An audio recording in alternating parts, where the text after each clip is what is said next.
어느 목사님이 자신의 신분을 철저히 감추고 수영장에 가서 수강 신청을 했습니다. 기초반에 들어가서 배우는데 하루는 몸을 물에 띄우는 수업이 진행이 됐습니다. 다른 사람들은 다 잘 몸을 띄우는 것 같은데 이 목사님은 아무리 노력해도 자꾸만 물속으로 가라앉는 거예요. 자신을 신분을 감췄잖아요, 그죠? 강사님이 보다 못해가지고 계속 곁눈질로 보다가 다가와가지고는 아버님, 물을 좀 믿으세요. 물에 좀 몸을 맡기세요. 그랬습니다. 그러니까 이 목사님이 이건 내가 많이 쓰던 말인데 이거 우리 업계에서 주로 쓰는 용어인데 라고 생각을 했다고 합니다.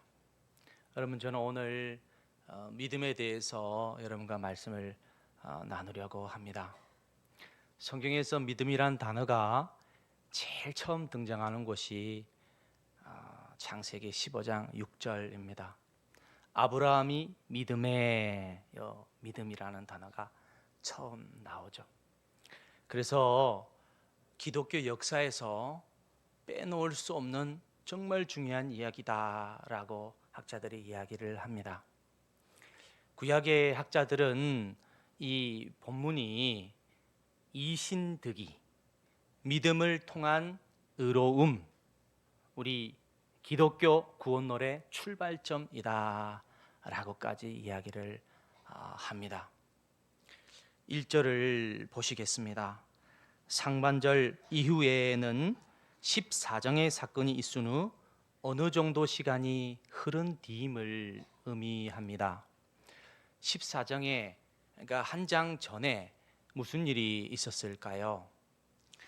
고대 근동의 북방 연합군과 가나안의 남방 연합군의 전쟁이 벌어졌습니다. 북방 연합군이 훨씬 더 강했기 때문에 남방 연합군은 계속해서 패배를 하였고 모든 것을 잃어버리고 말았습니다. 그런데 이 중에는 롯이 있었습니다. 아브라함의 아들과 같이 사랑하는 조카 롯이 있었습니다. 아브라함은 가만히 있을 수가 없었습니다. 롯을 구하기 위해서 318명 되는 자신의 사병들을 다 모았습니다. 아브라함이 일개 부족의 족장이지만 작은 부족이 아닙니다. 아브라함은 큰 부족의 족장이었습니다. 그 318명과 마므레의 형제들, 용병인 거죠. 용병들과 힘을 합해서 이 북방 연합군과 대적하기 위해서 갔습니다. 한밤중에 이 승리를 만끽하며 이 축제를 벌이고 있는 그 북방 연합군의 진지로 아주 기습 작전을 펼쳐서 그 북방 연합군을 무찌릅니다. 혼비백산에서 이 북방 연합군이 흩어졌는데 아브라함은 빼앗겼던 모든 것을 다시 도로 찾아옵니다. 아주 일부만 용병들에게 주고 나머지는 모두 본래의 주인들에게 되돌려 주었습니다. 이 점은 좀 특이한 겁니다. 고대의 전쟁은 전리품을 취하기 위해서 하는 것입니다. 그런데 아브라함은 하나도 자기가 가지질 않고 다 되돌려 준 것입니다. 15장 1절에 이후에라는 표현은 이러한 사건이 있은 후 얼마쯤 지난 후에란 뜻입니다. 이 시점에서 하나님이 아브라함에게 말씀하시는데 크게 세 가지로 구분됩니다. 첫째, 두려워하지 말라는 겁니다. 이 말씀은 아브라함이 지금 두려워하고 있다는 뜻입니다. 아마 전쟁에서 승리는 했지만 이 북방 연합군이 숫자도 훨씬 더 많고 군대도 강하고 또 왕들이지 않습니까? 근데 아브라함은 기습 작전을 감행해서 비록 한번 퇴폐시켰다고 하나 그들이 다시 군대를 재정비해서 보복을 감행하면 아브라함은 감당해낼 자신이 없었을 것입니다. 그래서 아브라함이 두려움 중에 있는 것이 아닌가 생각을 하게 됩니다. 두 번째는 나는 내 방패요라는 말씀입니다. 이것도 같은 맥락의 말씀이죠. 아브라함이 두려워하고 있으니까 내가 널 지켜주겠다. 내가 너의 보호자다. 나는 내 방패다. 하나님께서 아브라함에게 이렇게 말씀하고 계십니다. 여러분, 사람의 방패를 의지하는 사람들이 있습니다. 군인의 숫자가 많아야 적들과 싸워 이길 수 있다고 생각하는 왕이 있습니다. 그러나 하나님은 아브라함에게 너는 세상의 왕들과 똑같이 생각해서는 안 된다. 군대의 방패가 너를 지키는 것이 아니라 내가 너를 지킨다. 내가 너의 방패다. 하나님께서 그렇게 말씀하고 계십니다. 여러분, 세상 사람들이 중시하는 것과 성도가 중시하는 것은 달라야 합니다. 세상 사람들은 뭐를 가장 중요하게 생각합니까? 물질이겠죠. 그러나 성도는 무엇을 가장 중요시 여겨야 합니까? 하나님입니다. 하나님을 가장 중요시 여겨야 합니다. 나의 방패 되시는 그 하나님. 그런데 이 말씀을 들은 아브라함의 반응은 다소 불평적입니다. 2절에서 3절입니다. 우리 다 같이 함께 읽도록 하겠습니다. 2절에서 3절 말씀. 아브라함이 이르되 주 여호와여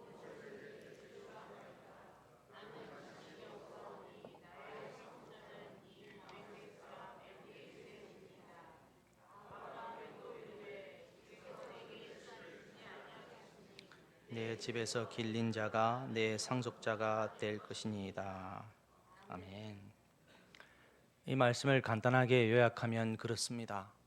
하나님께서 저에게 상을 주신다는데 상을 얼마만큼 얼마나 주시든지 간에 그게 무슨 소용이 있습니까?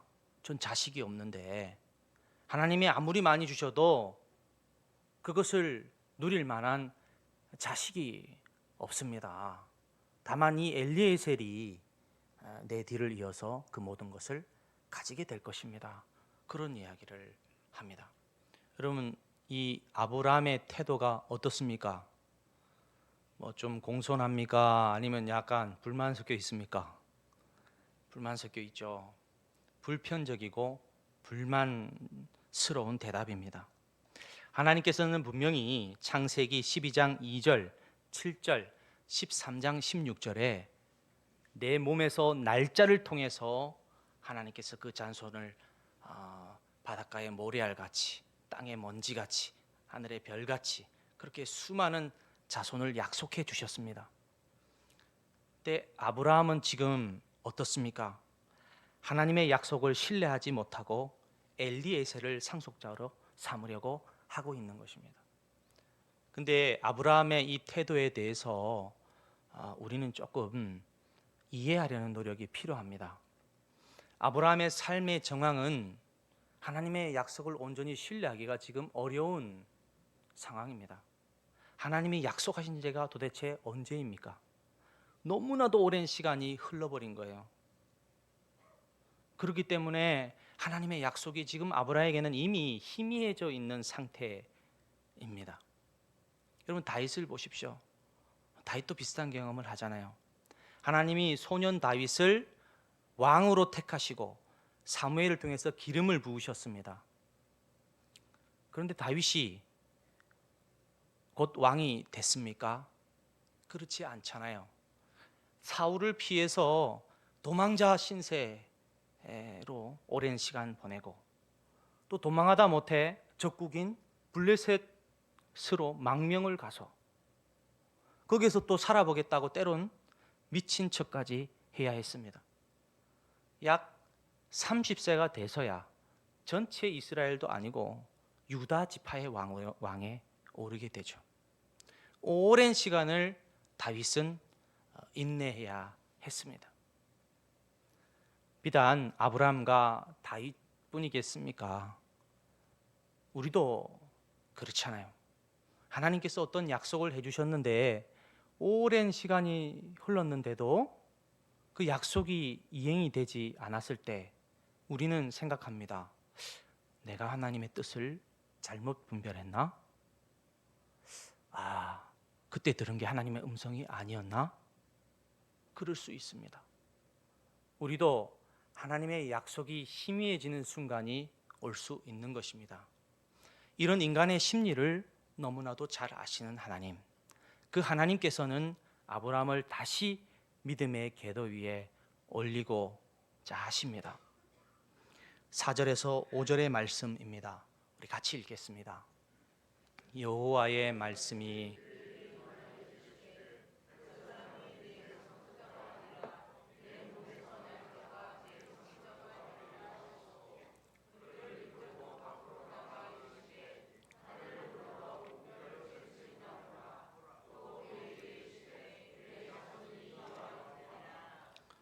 아멘. 아브라함에게 자녀를 약속하시던 하나님은 재확언을 하십니다. 다시 한번 약속을 해주십니다. 약속만 해주신 것이 아니고 아브라함을 밖으로 데리고 나가서 하늘을 보게 하십니다. 아브라함이 하늘을 보니까 밤하늘의 별들이, 수많은 별들이 아주 밝게 빛을 내고 있었습니다. 보아하니까 여러분 서울 시민들이셔가지고 공감하는 능력이 좀 떨어지는 것 같습니다. 저는 시골에서 올라와가지고 이 본문이 잘 와닿습니다. 여러분 제가 시골에서 밤에 나가서 하늘을 보면요, 공기가 너무 맑으니까 별들이 얼마나 많은지, 얼마나 큰 빛을 내는지 몰라요.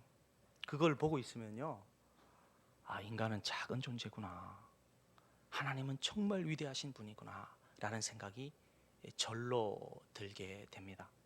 인간이 그 하늘의 수많은 별들의 수요를 셀 수 없는 것처럼 아브라함이 자손의 숫자를 셀 수 없을 만큼 하나님께서 많은 자손을 허락해 주시겠다고 약속해 주시고 계신 겁니다. 하늘을 우러러 무별을 셀 수 있나 보라. 내 자손이 이와 같으리라. 그러나 사실 엄밀히 말해서 이 말씀 자체가 하나님의 약속을 입증하는 근거가 될 수는 없습니다. 수많은 별들 자체가 어떻게 약속에 대한 증거가 될 수 있을까요? 그런데 이 별들이 하나님이 아브라함에게 보여주신 계시라는 것을 이해하면 우리는 납득이 되는 겁니다. 약속하고 계시는 다른 것입니다. 약속은 그 근거가 있어야 그 약속이 명확해지는 것이지만, 계시는 약속하셨을 뿐 아니라 그 약속을 믿게 하시는 겁니다. 인간이 그 약속을 믿게 도우시는 하나님, 그 하나님이 이 계시라는 단어 안에는 담겨져 있는 것이죠. 계시는 믿음이 생성되게 하는 힘이 있습니다. 아브라함이 별들과 하늘을 보면서 창조주요 만왕의 왕이신 하나님에 대한 경외감을 가졌다면, 자녀를 주시고 자녀들을 크게 번성케 하실 하나님에 대한 믿음 또한 자연스럽게 가지게 되었을 것입니다. 하나님께서는 아브라함의 인간된 연약함을 헤아리시고 다시 한번 약속하시고 표징을 보이시는 자비로운 분이십니다. 하나님의 현령과 표징은 아브라함이 하나님을 믿도록 이끄십니다. 그렇다고 한다면 성경에서 처음 등장하는 이 믿음, 이 믿음의 형성에는 하나님의 역할이 지대한 것입니다. 사실 우리 인간이 믿는다고 하는 모든 믿음의 행위에는 하나님의 역할이 큽니다. 매우 큽니다. 여러분, 예수님께서 나를 구원하시기 위해 십자가에서 죽으시고 3일 만에 부활하셨다는 이 사건이 믿어지는 것이 여러분의 의지로 가능한 것입니까? 현대인들에게 예수님의 이 부활 사건은 전혀 합리적으로 이해할 수 있는 사건이 아닙니다.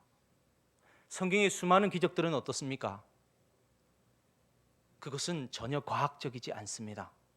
성경의 그 밖에 많은 이야기들도 과학적이지 않은 내용들이 많습니다. 그러나 우리는 하나님께서 우리에게 주신 믿음으로 말미암아 그 모든 이야기들을 믿는 것입니다. 믿음은 하나님이 주시는 것입니다. 믿음은 하나님의 역할이 지대합니다.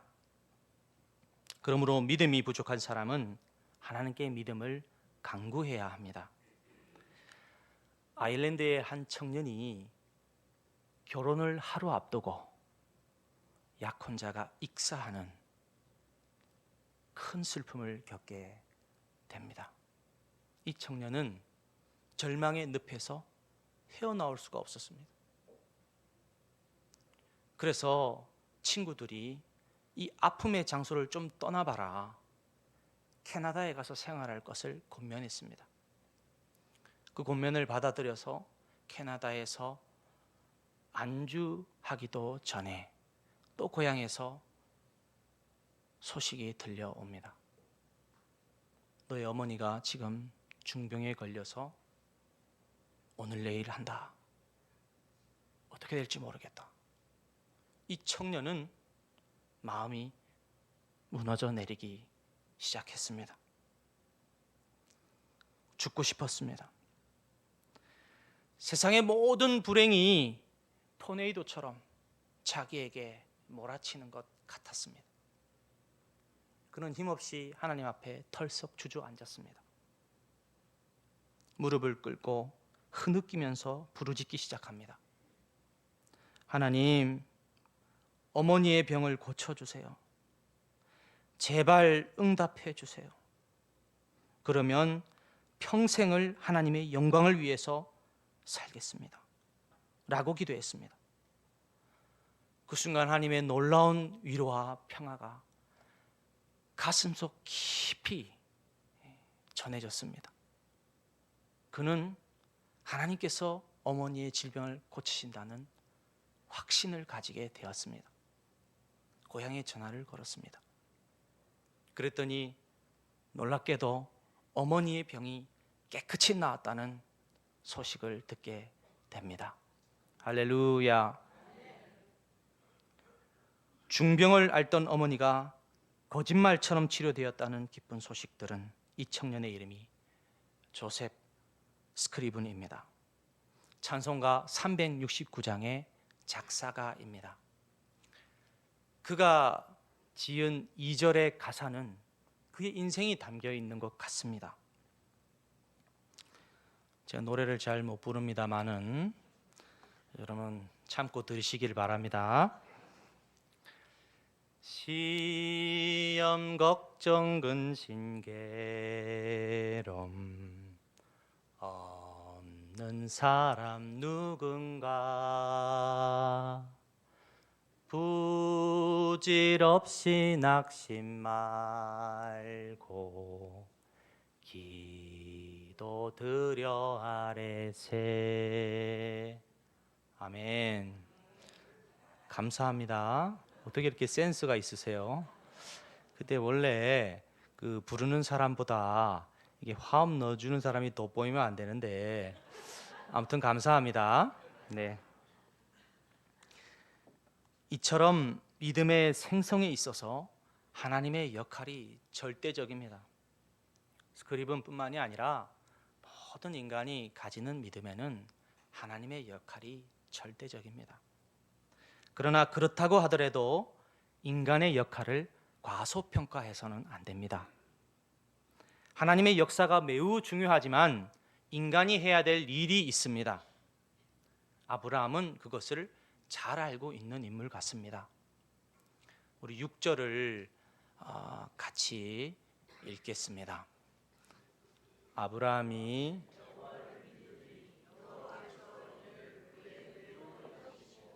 아멘. 아브라함을 믿음의 자리로 이끄신 하나님의 일하심을 인정하더라도 눈에 보이지 않는 약속에 대한 아브라함의 진정 어린 믿음은 참으로 본받을 만한 점입니다. 인간은 하나님의 약속을 듣더라도 그것이 현실적이지 않을 때 종종 부인하곤 하기 때문에 그렇습니다. 여러분, 마태복음 14장에 보면 베드로가 물 위로 걸은 사건이 나옵니다. 그 사건을 자세히 들여다보면 이 베드로가 주님을 바라볼 때는 물 위를 잘 걸어요. 그런데 풍랑이 있는 물결을 바라볼 때는 물속으로 빠져들어가는 거예요. 주님을 바라볼 때는 믿음을 잘 지키는데 현실을 바라볼 때는 믿음을 잃어가는 겁니다. 이것이 이 사건의 아주 중요한 포인트라고 생각합니다. 현실을 바라보면 믿음을 잃어버리기가 너무 쉬운 일들이 많은 거예요. 아브라함도 그런 겁니다. 고령이라 자녀를 생산할 능력이 없잖아요. 그런데 하나님께서 다시 한번 재확인해 주셨을 때 그의 의지와 마음으로 믿은 것입니다. 이거는 대단한 것입니다. 비상식적인 일을 현실 속에서 믿는다는 것, 이게 생각보다 쉽지 않은 일인 거잖아요. 아브라함은 그 자신의 굳은 의지와 마음으로 믿은 것입니다. 그래서 그는 우리가 믿음의 조상이라고 부르기에 조금도 부족함이 없는 사람이 된 것 같습니다. 이것이 아브라함의 역할이었습니다. 하나님은 이것을 매우 귀하게 보셨습니다. 하나님께서 아브라함에게, 베드로에게 믿음을 주셨습니다. 그러나 그 믿음을 가지고 한 걸음 한 걸음 걸어가는 몫은 그들의 몫입니다. 또 우리의 몫입니다. 하나님이 우리에게 확신을 주셨다면 그 확신을 가지고 살아내는 것은 우리 몫이라는 것입니다. 하나님은 그것까지 책임져 주시는 분은 아닙니다. 하나님의 역할이 있는 반면에 인간의 역할이 있다는 말입니다. 5만 번 이상 기도 응답을 받았다는 고아들의 아버지 조지 뮬러의 이야기를 하나 하려고 합니다. 폭우가 쏟아지는 어느 날, 이 조지 뮬러가 보니까 고아들을 먹일 것이 없는 거예요. 얼마나 난감하고 힘든 상황입니까? 근데 조지 뮬러가 400명이나 되는 고아들을 식탁에 다 불러 모았어요. 식탁에 다 앉혔어요. 그리고는 식사 기도를 시작하는 거예요. 여러분, 식탁에 뭐가 차려져 있어야 식기도를 하는 것이지 아무것도 없는데 식사 기도를 시작하는 거예요. 여러분이 그 중에 있었다면, 그 중에 한 아이였다면 어떻게 생각하시겠습니까? 아마 이런 아이도 있었을 것 같습니다. 우리를 먹여 살리느라고 우리 아버지 조지 뮬러가 너무 고생했는데 드디어 머리가 이상하게 됐나 보다, 이렇게 생각할 수도 있잖아요. 근데 이 조지 뮬러는 식사 기도를 멈추지 않고 끝까지 진행하고 예수님의 이름으로 기도를 마쳤습니다. 그런데 그때 놀라운 일은 고아원 앞에 큰 마차 하나가 도착을 했습니다. 그 마차에는 갓 구운 빵과 신선한 우유로 가득 차 있었습니다.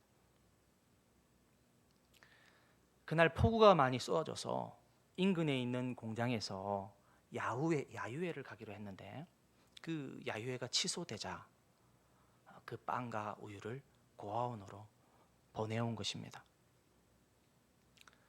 여러분, 조지 뮬러에게 이런 기도 응답의 확신을 주신 분이 누굽니까? 하나님이십니다. 하나님께서는 성도에게 기도를 하면 하나님께서 응답하신다는 확신을 주셨습니다. 그러나 그 확신을 가지고 행동하는 면에서 우리는 조지 뮬러보다 부족한 점이 많은 것입니다. 조지 뮬러는 하나님이 주신 기도 응답의 확신을 가지고 열심히 그것을 행동으로 옮기고 믿음으로 살아냈습니다. 우리는 이런 점을 조지 밀러에게 배워야 할 것입니다. 믿음은 하나님이 주십니다. 그러나 그 믿음을 가지고 결단하고 무언가 하나님 나라의 일을 이루기 위해서 행동하는 것은 우리의 몫이라는 것입니다. 하나님은 그것까지 책임져 지시지는 않습니다. 우리가 해야 되는 우리의 역할입니다. 하나님의 말씀을 믿고 그 말씀대로 될 줄로 믿고 행동하는 것은 우리의 몫이라는 것입니다. 이중주는 두 개의 악기만으로 구성된 합주입니다. 예를 들면 바이올린과 피아노, 첼로와 피아노, 바이올린과 비올라, 이렇게 합주를 하는 것입니다. 여러분, 성경에 처음으로 등장하는 이 믿음이라는 단어는 오늘 우리에게 하나님과 인간의 이중주가 믿음임을 알려주고 있습니다. 믿음에는 하나님의 역할이 있고 인간의 역할이 있습니다. 믿음은 인간이 시작해서 인간이 이루어내는 것이죠 라고 이야기하는 사람은 하나님의 역할을 간과하는 것입니다. 믿음은 하나님이 주시고 하나님이 이루시는 것이지 부족하고 연약한 제가 뭘 할 수 있겠어요. 하나님이 힘을 주셔야 하고 하나님이 이루어 주셔야 하죠 라고 말하는 것도 한번 생각해야 할 점이 있습니다. 우리 인간이 해야 될 역할이 있는데 그것마저도 하지 않으려는 자세일 수 있기 때문에 그렇습니다. 신앙의 토대가 흔들릴 때, 믿음이 약해질 때 하나님께 믿음을 주시라고 간구하시기 바랍니다. 우리의 연약함을 잘 아시는 하나님께서 믿음을 주실 것입니다. 또한 하나님의 약속이 비록 현실 속에서 비상식적으로 다가오더라도 믿음의 자리를 지키는 사람이 되시기를 바랍니다. 어떠한 삶의 정황에서도 하나님을 바라보고 하나님 말씀에 대한 믿음으로 살아가시는 저와 여러분 되시기를 바랍니다. 기도하겠습니다. 하나님 아버지, 오늘 살펴본 말씀에서 믿음은 하나님의 역할이 있고 또 인간의 역할이 있음을 배웠습니다.